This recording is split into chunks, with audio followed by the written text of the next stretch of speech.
Hope you guys are having a wonderful day. Peace and blessings to those out there healing and prospering. So let's get right to it. So I made a video about different attachment styles and how I can relate to the 3 attachment styles that most people have in this day and time. Well, actually everybody has all 3 of them, but there's certain ones that kind of stick to every individual a lot more than others. And personally for me, I'm more of like an avoidant attachment style, just because of the fact that that's how I grew up. And I always thought that was like the custom, the norm, and I was comfortable with that attachment style. You could say like I was just growing into a really bad, like environment of lack of emotions, lack of self-esteem, lack of just everything overall to boost a person's spirit in general, of from the day they're born and the day they become an adult. And let me just say, it's one of the worst things that you can ever do to a child or a person growing up in this world, because it just sets them up basically for failure if you think about it.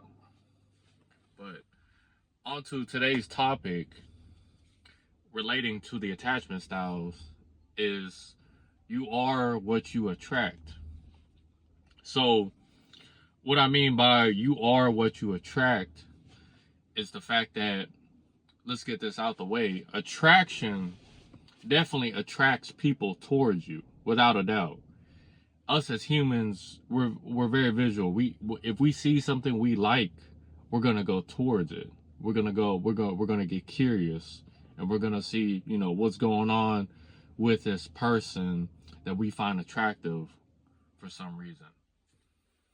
And it's weird. I'll be honest, it's weird. Personally, for me, I found average looking people to be most attractive in certain situations. And I think it's just the fact that, like, the way how a person carries themselves can really bring out the attraction, curiosity out of me when I see a woman that I like for some reason. Like, she can be like below average, she can be just average, and I'm just like, damn, like, there's just something about this woman, bro. I don't know what it is. But you are what you attract. Attraction gets you through the door. Attraction doesn't lead to a relationship. It doesn't lead the sale. It doesn't lead the commitment. It doesn't lead the decision into, starting, getting what you want out of a relationship. Because at the end of the day, you as a person have to put in that work, fulfill your needs, communicate well, and acknowledge the other person also, and see if you guys are compatible enough when it comes to values.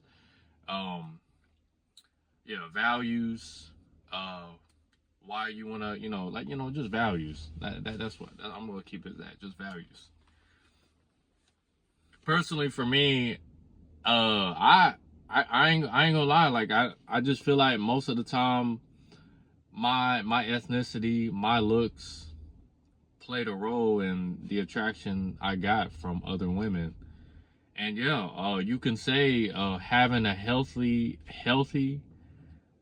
lifestyle does pay off. It really does. And like I said, ethnicity plays a role too, because Asians don't raisin. Not to brag or anything, but that's just the truth. But shout out to brown don't frown, black don't crack. It's just the way how it is. But to this day, I still believe you are what you attract. You can't believe everything what people say about, like the side effects of, working out is really just putting a bigger target on your back, or being a high value man is really not what it seems to be. But and if you think about it, there are different definitions to these certain aspects of life. Like being a high value man, it's not just having money. Like it's more to it than just money. People just see it as like money, and they don't think about like how this person is emotionally intelligent, or how this person is well structured, well committed to what they believe in, and they have a purpose in life, and you can see it from a third person perspective of looking at them and the way how they talk, the way how they present themselves. They don't see it like that. They see it as like, oh yeah, this guy is like, he got the bling bling. He got, he got the fancy car. He got the mansion. He got the million followers on Instagram. This and that. Like, the superficial stuff. Like, I'm not with that. This ain't it for me.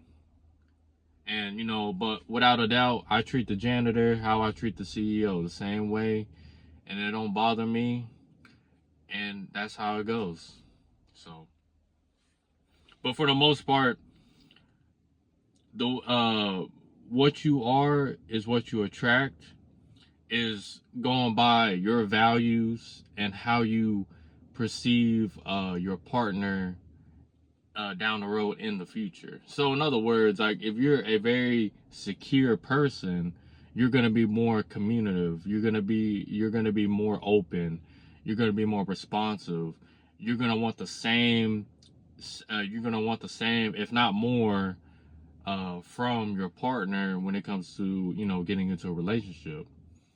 It basic communication, positive reinforcements. If you were a secure person, which, like I said, everybody has these parts, but they're just not unlocked yet. And then the avoidant is just not even gonna get into it. He's more like he's like the manipulative person who just wants who's a little bit curious, but if he digs in too much, he knows that he might get in some quicksand, because he's afraid of being hurt down the road, or he's afraid of rejection. I don't know. There's so many ways avoidant attachment style can lead to different things and reasons behind it, but that's what I believe. And then being anxious attachment style, when it comes to it, it's just that you're kind of worried. You're not really communicating what you want and what your needs are, because you're worried about the outcome. In other words, like you're very you're not comfortable yet, because everybody's like this in the beginning, but then eventually down the road, like I guess you could say the second date or the second interaction over the phone, it's just gonna start becoming more comfortable, and hopefully it starts to like wear down a bit. So yeah, I'm probably gonna leave it as that, but I hope you guys have a wonderful day. I'll see you guys later.